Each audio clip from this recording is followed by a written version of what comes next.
Hi, എൻ്റെ പേര് Anitha Thomas. എൻ്റെ ക്വാളിഫിക്കേഷൻ പറയുകയാണെങ്കിൽ MBA ആണ്. MBA in marketing and HR. ഞാൻ ചെയ്യുന്ന ബിസിനസ് സീ ഫുഡാണ്. സീ ഫുഡ് എന്ന് പറയുമ്പോൾ അതിൽ എക്സ്പോർട്ടിങ്ങുമുണ്ട്, ട്രേഡിങ്ങുമുണ്ട്. ഇപ്പം ഞാൻ കോൺസെൻട്രേറ്റ് ചെയ്യുന്നത് ട്രേഡിങ്ങിലാണ്. ആദ്യം തുടങ്ങിയത് എക്സ്പോർട്ടിങ്ങിലാണ്. ചുരുക്കി പറയുകയാണെങ്കിൽ എനിക്ക് ഏകദേശം ഒരു 20 വർഷത്തെ എക്സ്പീരിയൻസ് ഉണ്ട് ഈ മേഖലയിൽ. അതിൽ ഒരു 8 വർഷം ഞാനൊരു കമ്പനിയിൽ വർക്ക് ചെയ്യുമായിരുന്നു. അവിടെ നിന്ന് കിട്ടിയിട്ടുള്ള എക്സ്പീരിയൻസാണ് എനിക്ക് സ്വന്തമായിട്ട് ചെയ്യാനായിട്ടുള്ള ഒരു ഇൻസ്പിറേഷൻ കിട്ടിയത്. പലപ്പോഴും ഇന്നത്തെ കാലത്ത് സ്ത്രീകൾ എല്ലാ മേഖലയിലും കൈവച്ചിട്ടുണ്ട്. എന്താണെന്നറിയില്ല, ഈ മേഖലയിലോട്ട് അങ്ങനെ അധികം ആരും കടന്നു വന്നിട്ടില്ല. അത് റീച്ചബിൾ അല്ല എന്ന് തോന്നുന്നത് കൊണ്ടാണോ എന്ന് എനിക്കറിയില്ല. പക്ഷേ റീച്ചബിൾ ആണ്. നമ്മൾ വിചാരിച്ചു കഴിഞ്ഞാൽ ഒത്തിരി പൊട്ടൻഷ്യൽ, സ്ത്രീകൾക്ക് പല കാര്യങ്ങളും ചെയ്യാനായിട്ടുള്ള പൊട്ടൻഷ്യലുള്ള ഒരു മേഖലയാണ് സീ ഫുഡ്. ഞാൻ എങ്ങനെയാണ് ഇതിലോട്ട് വന്നതെന്ന് വെച്ചാൽ, ഞാൻ ഡിഗ്രി കഴിഞ്ഞ ഉടനെ തന്നെ ഒരു കമ്പനിയിൽ ട്രെയിനി ആയിട്ട് ജോയിൻ ചെയ്യുവാണ്. ട്രെയിനി ആയിട്ട് ജോയിൻ ചെയ്യുന്നത്, നമുക്ക് അന്നൊരു സീ ഫുഡ് കമ്പനി ഉണ്ടായിരുന്നു. അപ്പോൾ എൻ്റെ ഫാദറിൻ്റെ ബ്രദറിന് ഞങ്ങളുടെ കമ്പനിയിൽ തന്നെ വർക്ക് ചെയ്യാൻ വേണ്ടിയിട്ട് ട്രെയിനിങ്ങിന് വിട്ടതാണ്. കാര്യം സ്വന്തം കമ്പനിയിൽ ട്രെയിനിങ് ചെയ്യുമ്പോൾ ഒരുപക്ഷെ അവിടെ നമുക്കൊരു എക്സലൻസ്, അതായത് വേറൊരാളുടെ കീഴിൽ വർക്ക് ചെയ്യുമ്പോഴാണ് നമ്മുടെ എക്സലൻസ് പുറത്ത് വരൂ എന്നുള്ളൊരു വിശ്വാസത്തിൽ എന്നെ ഒരു കമ്പനിയിലാക്കി, മക്കളുടെ തന്നെ ഒരു ഫ്രണ്ടിൻ്റെ കമ്പനിയിൽ. അവിടെ ചെല്ലുമ്പോൾ എനിക്ക് ഇതിനെക്കുറിച്ച് ഒന്നും തന്നെ അറിയില്ല. ഈ സീ ഫുഡ് എന്താണെന്നും അതിൻ്റെ അകത്തുള്ള എന്തൊക്കെ കാര്യങ്ങളാണ് എന്നൊന്നും എനിക്കറിയില്ല. കാര്യം ഞാൻ ചെല്ലുന്നത് പുതിയൊരു അന്തരീക്ഷം. കോളേജ് കഴിഞ്ഞ് ഡിഗ്രി കഴിഞ്ഞിട്ടാണ് ഞാൻ ചെല്ലുന്നത്. അത് കഴിഞ്ഞിട്ടാണ് ഞാൻ ഫെർദറായിട്ട് MBA അവിടെ നിന്ന് എടുക്കുന്നത്. ആദ്യമായിട്ട് ഒരു ഓഫീസിൽ ചെല്ലുമ്പോൾ സിനിമകളിൽ മാത്രം കണ്ടിട്ടുള്ളൊരു അന്തരീക്ഷം, ടോട്ടലി ഡിഫറെൻ്റ് ആയിട്ടുള്ള ഒരു അറ്റ്മോസ്ഫിയർ, ഒന്നും തന്നെ അറിയില്ല. ആദ്യമൊക്കെ കുറച്ച് ബുദ്ധിമുട്ടുകളായിരുന്നു. കാര്യം പിന്നെ അവിടെ നിന്ന് ഒരു 2-3 മാസത്തോളം ട്രെയിനിയായി, നന്നായിട്ട് പഠിച്ചു. കാര്യം ഒരേ പ്രാവശ്യം തിരിച്ച് വീട്ടിൽ ചെല്ലുമ്പോൾ ഞാൻ നാളെ പോകുന്നില്ല എന്നുള്ള ഒരു ഇതിലോടുകൂടിയാണ് ഞാൻ പോകുന്നത്. ബിക്കോസ് അത്രയും ഒട്ടും പഠിച്ചിട്ട് എങ്ങും എത്താൻ പറ്റാത്തൊരു അവസ്ഥയായിരുന്നു. പക്ഷേ പിന്നീട് നമ്മളുടെ ഒരു ആത്മാർത്ഥതയും നമ്മുടെ മനസ്സും അതിലോട്ട് ഇട്ട് കഴിഞ്ഞപ്പോൾ വളരെ അഡ്വഞ്ചറസ് ആയിട്ട്, വളരെ ചാലഞ്ചിങ് ആയിട്ടുള്ള ഒരു മേഖലയാണ് സീ ഫുഡ്. 1 വർഷം കഴിഞ്ഞപ്പോൾ ഞാൻ ഈ കമ്പനിയുടെ കൊച്ചിന് ഇൻചാർജായി. അപ്പം ഈ ഒരു ഇൻഡസ്ട്രിയുടെ എല്ലാ മേഖലകളും ഞാൻ കൈകാര്യം എനിക്ക് ചെയ്യാനായിട്ടുള്ള ആ ഒരു വിശ്വാസം. കാര്യം purchasing, production, operations, documentation, marketing, finally exporting procedures. അപ്പോൾ ഇതെല്ലാം കൈകാര്യം ചെയ്ത് നമ്മൾ ഓരോ ദിവസവും നമ്മൾ ഓരോ ചാലഞ്ചസ് ഫേസ് ചെയ്യുമ്പോൾ പല മേഖലകളിലുള്ള ആളുകളായിട്ട് നമ്മൾ ഇൻട്രാക്റ്റ് ചെയ്യുമ്പോൾ കിട്ടുന്നൊരു വിശ്വാസവും കോൺഫിഡൻസും ഞാനെന്ന വ്യക്തിക്ക് ഒത്തിരി ഗുണം ചെയ്തു. എൻ്റെ വ്യക്തിത്വത്തെ വളരെ സ്ട്രോങ്ങും ബോൾഡും ആക്കാനായിട്ട് ഈ ഒരു വർക്ക് എക്സ്പീരിയൻസ് എനിക്ക് ഒത്തിരി സഹായം ചെയ്തിട്ടുണ്ട്. അപ്പോൾ നമ്മൾ ഓരോ ദിവസവും നമ്മളുടെ ചാലഞ്ചസ് കൂടുന്തോറും, നമ്മുടെ കോൺഫിഡൻസ് കൂടുന്തോറും നമുക്ക് ഉണ്ടാകുന്ന ആ ഒരു ധൈര്യം, എന്തുകൊണ്ട് എനിക്കായിക്കൂടാ, എനിക്കും ചെയ്തുകൂടാ എന്നുള്ള ഒരു വിശ്വാസം കൂടി വന്നു. അങ്ങനെ 9ാമത്തെ വർഷം ഞാൻ സ്വന്തമായിട്ട് sea food exporting company, Tans exports എന്ന പറയുന്ന സീ ഫുഡ് എക്സ്പോർട്ടിംഗ് കമ്പനി തുടങ്ങുകയാണ്. അതിൽ ഞാൻ ആദ്യം അയക്കുന്നത് മൊറീഷ്യസ് എന്ന് പറയുന്ന രാജ്യത്താണ് ഞാൻ എൻ്റെ ആദ്യത്തെ എക്സ്പോർട്ട് ചെയ്യുന്നത്. അതിൽ ആദ്യം ഒരു കണ്ടെയ്നർ വൈറ്റ് സ്നാപ്പർ അയച്ചു. പിന്നെ നെക്സ്റ്റ് ലോട്ട് പോകുന്നത് 8 കണ്ടെയ്നർ ഒരുമിച്ച്. നമ്മൾ എക്സ്പോർട്ട് ചെയ്യുന്നവരും അന്നൊക്കെ വളരെ സ്ത്രീകൾ വളരെ കുറവായിരുന്നു. സ്ത്രീകൾ ഇപ്പോഴും സീ ഫുഡിലോട്ട് വന്നിട്ടില്ല. പക്ഷേ എനിക്ക് തോന്നുന്നത് കാര്യം ഇപ്പോൾ എല്ലാ മേഖലകളിലും സ്ത്രീകൾ കൈവച്ചിട്ടുണ്ട്. വളരെ എനിക്ക് തോന്നുന്നത് ഇതിൻ്റെ ഒരു അട്രാക്ഷൻ, ഇതിൻ്റെ ഒരു ഗ്ലാമറസ് സൈഡും കൂടിയുണ്ട്. ആക്ച്വലി ഗ്ലാമറസ് സൈഡ് എന്ന് പറയുമ്പോൾ നമ്മൾ ഇവിടെ ഇൻട്രാക്റ്റ് ചെയ്യുന്നത് എല്ലാ തലത്തിലുള്ള ആൾക്കാരായിട്ട് നമ്മൾ ഇൻട്രാക്റ്റ് ചെയ്യാനായിട്ട് നമുക്കൊരു ഭാഗ്യം ലഭിക്കും. അത് പർച്ചേസ് സെക്ഷൻ തൊട്ട് മാർക്കറ്റിംഗ് എന്ന് പറയുമ്പോൾ നമ്മൾ അത് ഇൻ്റർനാഷണൽ ലെവലിലാണ് നമ്മളത് ഡീൽ ചെയ്യുന്നത്. കാര്യം മാർക്കറ്റിംഗ് എപ്പോഴും നമ്മുടെ പ്രൊഡക്റ്റ് നമ്മൾ സെയിൽ ചെയ്യുന്നത് എപ്പോഴും പുറത്തത്തെ രാജ്യത്തെ ആൾക്കാരായിട്ടാണ് നമ്മളുടെ ആ ഒരു ഇൻട്രാക്ഷൻ വരുന്നത്.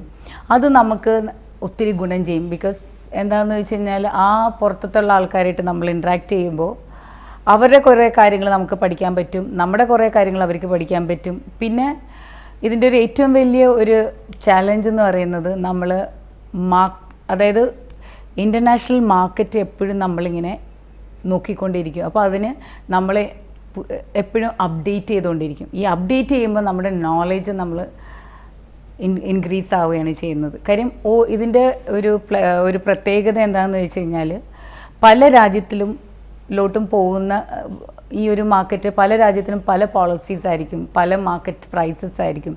അപ്പോൾ ഒരേ രാജ്യത്തിലെയും നടക്കുന്ന ചേഞ്ചസ്, എക്കണോമി ലെവലിൽ നടക്കുന്ന ചേഞ്ചസ് നമ്മളെപ്പോഴും അപ്ഡേറ്റ് ചെയ്തുകൊണ്ടിരിക്കും. ആ അപ്ഡേഷൻ നമുക്കെപ്പോഴും നമ്മുടെ ഒരു നോളേജിനെ കൂട്ടാനായിട്ട് സഹായിക്കും. അപ്പോൾ ഇതിലെ ചാലഞ്ചസ് എന്ന് പറയുന്നത് അങ്ങനെ പ്രത്യേകിച്ച് ഇപ്പോൾ എല്ലാ ബിസിനസ്സിലും നമ്മളെല്ലാ കാര്യങ്ങളും ചെയ്യുന്ന പോലെയുള്ള ചാലഞ്ചസ് ഒക്കെ തന്നെയേ ഉള്ളൂ. ആക്ച്വലി ഇതിലോട്ട് നമുക്ക് ചാലഞ്ചസ് എന്ന് പറയുന്നത് ഇതൊരു പെരിഷബിൾ ഐറ്റം ആകുമ്പോൾ കുറച്ച് റിസ്ക് ഉണ്ട്. അതാണ് അതിൻ്റെ ഒരു റിസ്ക്. കാര്യം പെരിഷബിൾ ഐറ്റം പെട്ടെന്ന് ഇത് ചീത്താകാൻ സാധ്യതയുള്ള ഒരു പ്രൊഡക്റ്റാണ്. അപ്പം നമ്മളത് കൈകാര്യം ചെയ്യുന്നത് വളരെ സൂക്ഷിച്ച് കൈകാര്യം ചെയ്ത് കഴിഞ്ഞാൽ അവിടെയും നമുക്ക് വലിയ കുഴപ്പങ്ങളൊന്നും സംഭവിക്കില്ല. പിന്നെ ഇതിൻ്റെ വേറൊരു പ്രത്യേകത എന്ന് പറയുന്നത് ഇതിൻ്റെ റിട്ടേൺസ് എന്ന് പറയുന്നത് എനിക്ക് തോന്നുന്നു വളരെ മറ്റ് ബിസിനസ്സൊക്കെ വെച്ച് നോക്കുമ്പോൾ അതിൻ്റെ റിട്ടേൺസ് എപ്പോഴും ഒരു മുൻതൂക്കം മുമ്പിൽ നിൽക്കുന്നത് പോലെ എനിക്ക് ഫീൽ ചെയ്തിട്ടുണ്ട്. പിന്നെ എപ്പോഴും നമുക്കൊരു നമ്മുടെ ഒരു പേഴ്സണാലിറ്റി, ഞാൻ സ്ത്രീയാണെന്നൊരു ഫീലേ എനിക്കിതുവരെ വന്നിട്ടില്ല. കാര്യം കൂടുതലും ഒരു 99.9% ഞാൻ ഇൻട്രാക്ട് ചെയ്യുന്നത് മെയിൽസിനോടാണ്. അപ്പോൾ ഒരിക്കലും ഞാനൊരു സ്ത്രീയാണ് ഇപ്പുറത്ത് നിന്നിട്ട് അങ്ങനെ ഒരു സംഭവം എനിക്കിതുവരെയും എനിക്ക് അങ്ങനെ ഒരു കോംപ്ലക്സ് ഇതുവരെ എനിക്ക് തോന്നിയിട്ടില്ല. അതൊരു പക്ഷേ എനിക്ക് എൻ്റെ വീട്ടിൽ നിന്ന് കിട്ടിയിട്ടുള്ള എൻകറേജ്മെൻ്റ് ആയിരിക്കും, ഒരു വീട്ടിൽ നിന്ന് കിട്ടിയിട്ടുള്ള നമ്മളെ ചെറുപ്പത്തിൽ മുതൽ പഠിപ്പിച്ചിട്ടുള്ള ഒരു കാര്യമാണോ എന്ന് എനിക്കറിയില്ല. ഒരിക്കലും എനിക്കൊരു സ്ത്രീ പുരുഷൻ അല്ലെങ്കിൽ ഞാനൊരു സ്ത്രീയാണ് മറ്റത് പുരുഷനാണ് അങ്ങനെ ഒരിക്കലും എനിക്കൊരു ജെൻഡർ ക്ലാസിഫിക്കേഷൻ എനിക്ക് ഒരിക്കലും തോന്നിയിട്ടില്ല. ഞാൻ ഒരു സ്ത്രീയാണ്, അതുകൊണ്ട് കുറച്ചൊരു ഒരു പുരുഷന്മാരോട് കുറച്ച് അങ്ങനെ നിൽക്കണം ഇങ്ങനെ നിൽക്കണം, ഒരിക്കലും എനിക്ക് അങ്ങനെ ഒരു ഫീൽ ഉണ്ടായിട്ടില്ല. അതാണ് എൻ്റെ ഏറ്റവും വലിയൊരു പ്ലസ് പോയിൻ്റ് ഇതിൽ നിന്ന് കിട്ടിയേക്കുന്നത്. അതുമാത്രമല്ല എനിക്ക് അവരുടെ കയ്യിൽ നിന്ന് കിട്ടിയിട്ടുള്ള ഒരു എൻകറേജ്മെൻറ്റും ഇൻസ്പിറേഷനൊക്കെ ഒത്തിരി കാര്യം എനിക്കിതുവരെ ഒരു മോശമായിട്ടൊരു എക്സ്പീരിയൻസ് അങ്ങനെ ഉണ്ടായിട്ടില്ല. അതും ഇതിൻ്റെ ഒരു പ്ലസ് പോയിൻ്റ്. എപ്പോഴും വളരെ റെസ്പെക്റ്റോടുകൂടിയാണ് എന്നെ കണ്ടിട്ടുള്ളത്. കാര്യം ഓഫ് കോഴ്സ് കോമ്പറ്റീഷൻസ് ഉണ്ടാവും കാര്യം ഒരു ബിസിനസ്സിൽ, പക്ഷെ എപ്പോഴും അതെനിക്കൊരു ഹെൽത്തി കോമ്പറ്റീഷനായിട്ടാണ് തോന്നിയിട്ടുള്ളത്. പിന്നെ എനിക്ക് രണ്ടാമത് തോന്നിയിട്ടുള്ളത് എനിക്ക് നല്ല സുഹൃത്തുക്കളെ കിട്ടി. സ്പെയിനിൽ പോലെയുള്ള സ്ഥലത്തു നിന്ന് എനിക്ക് നല്ല സുഹൃത്തുക്കൾ ഇത്രയും വർഷമായി, ഓൾമോസ്റ്റ് മൊത്തം എനിക്കൊരു 20 വർഷത്തെ എക്സ്പീരിയൻസ്, വർക്ക് എക്സ്പീരിയൻസും സ്വന്തം ബിസിനസ് ചെയ്തിട്ടുള്ള എക്സ്പീരിയൻസും കൂടി എനിക്ക് നോക്കുകയാണെങ്കിൽ 20 വർഷത്തെ എനിക്ക് എക്സ്പീരിയൻസ്, ഈ 20 വർഷത്തെ എക്സ്പീരിയൻസ് എനിക്ക് തന്നിട്ടുള്ള അതായത് പണപരം മാത്രമല്ല, എന്നിലെ വ്യക്തിക്ക് വളരാനായിട്ട് ഒത്തിരി കാര്യങ്ങൾ എനിക്കിത് ഈ ഒരു മേഖല തന്നിട്ടുണ്ട്.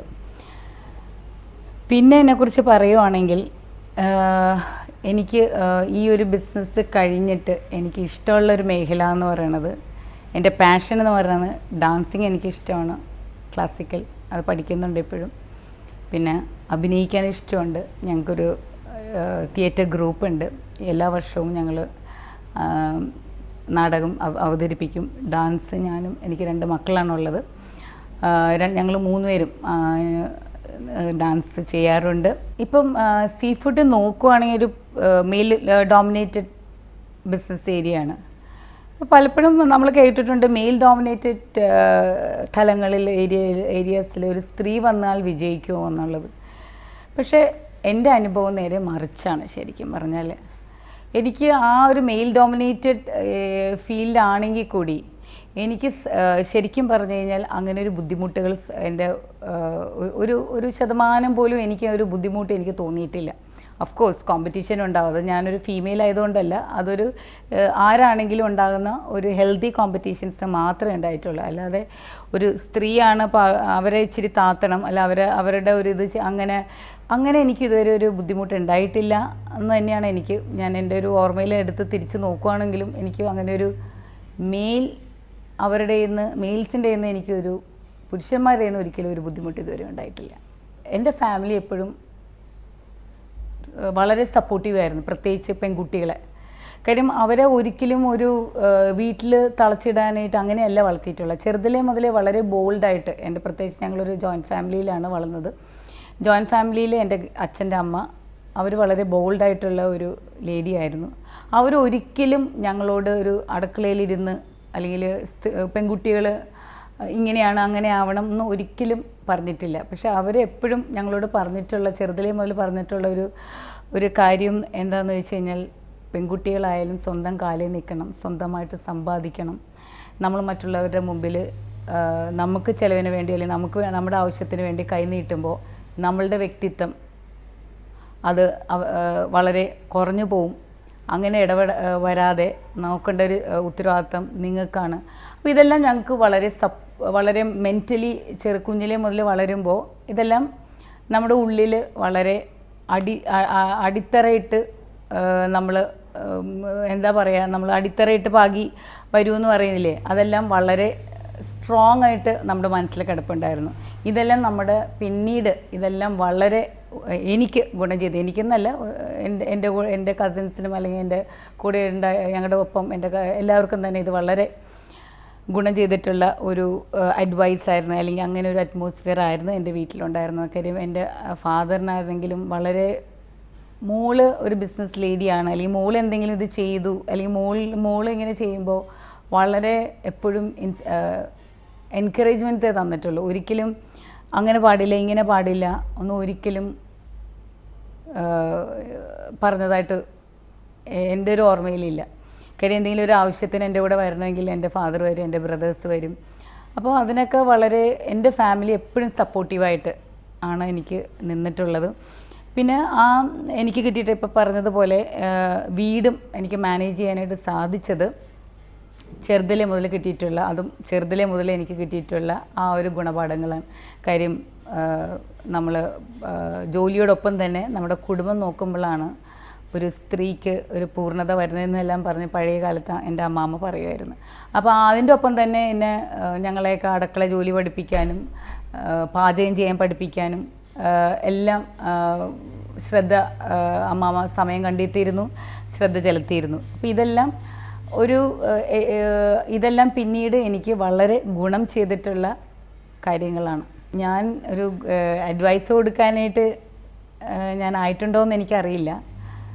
ബിസിനസ്സിലോട്ട് ഇറങ്ങുന്ന പുതിയ തലമുറയിലുള്ള പെൺകുട്ടികളായാലും ആൺകുട്ടികളായാലും ആദ്യം നമ്മുടെ മനസ്സ് അത് വേണോ, ഇത് തന്നെയാണോ ഞാൻ ആഗ്രഹിക്കുന്നത് എന്ന് നമ്മൾ ആലോചിക്കണം. അല്ലാണ്ട് എടുത്തുചാടി ഒരു കാര്യം ചെയ്യരുത്. ഞാൻ സീ ഫുഡാണ് ചെയ്യാനോ, എനിക്ക് സീ ഫുഡ് ചെയ്യണം അല്ല അവരത് ചെയ്യുന്നതുകൊണ്ട് എനിക്കും അത് ചെയ്യണം, അങ്ങനെയല്ല. കാര്യം എനിക്കിത് ചെയ്യാൻ ഇഷ്ടമുണ്ടോ, അല്ലെങ്കിൽ ഓക്കെ എനിക്ക് ഇഷ്ടമുണ്ട്. എടുത്തുചാടി ചെയ്യുന്നതിന് മുമ്പ്, എന്ത് ചെയ്യുന്നതിന് മുമ്പും അതിനെക്കുറിച്ച് നന്നായിട്ട് പഠിക്കുക, സിസ്റ്റമാറ്റിക് ആകുക. പിന്നെ വളരെ നമ്മൾ പറയുന്നത് പോലെയല്ല, നമ്മൾ വായ കൊണ്ട് എന്തും പറയാൻ പറ്റും, നമ്മൾ അത് ആക്ഷനിലാക്കുമ്പോഴാണ് നമ്മളിലെ ഒരു ലീഡർ പുറത്തു വരുന്നത്. കാര്യം വായ കൊണ്ട് പറയുന്നത് പോലെയല്ല കാര്യങ്ങൾ ചെയ്യുന്നത്. അപ്പോൾ നമ്മൾ ചെയ്യുന്ന കാര്യങ്ങൾക്ക് നമുക്ക് ഫോക്കസ് ഉണ്ടാകുക, പിന്നെ എപ്പോഴും ഒരു സിസ്റ്റമാറ്റിക് ആയിരിക്കുക, നമ്മൾ ചെയ്യുന്നത് നല്ല ധാരണ ഉണ്ടാകുക. അങ്ങനെ നമ്മൾ മുമ്പോട്ട് ഇറങ്ങിക്കഴിഞ്ഞ് കഴിഞ്ഞാൽ എനിക്ക് തോന്നുന്ന ഒരു 95% കാര്യങ്ങൾ നമുക്ക് വിജയിക്കാൻ പറ്റും. തുടക്കത്തിലെ ഒരുപക്ഷെ നമ്മൾ മനസ്സിൽ വിചാരിക്കുന്ന റിസൾട്ട്സ് ഒന്നും കിട്ടിയില്ല എന്ന് വരും. പക്ഷേ എന്നാൽ കൂടിയും നമ്മളുടെ ഹാർഡ് വർക്ക് ഇറ്റ് പേസ്. നമ്മൾ ചെയ്യുന്ന ഹാർഡ് വർക്കിന് എന്തായാലും ഒരു റിസൾട്ട് ഉണ്ടാകും. അപ്പം ഇത്രയും നേരം എൻ്റെ കൂടെ സമയം ചെലവഴിച്ചതിനും എൻ്റെ കുറച്ച് എക്സ്പീരിയൻസ് നിങ്ങളുടെ കൂടി ഷെയർ ചെയ്യാൻ സാധിച്ചതിലും വളരെ താങ്ക്സ്.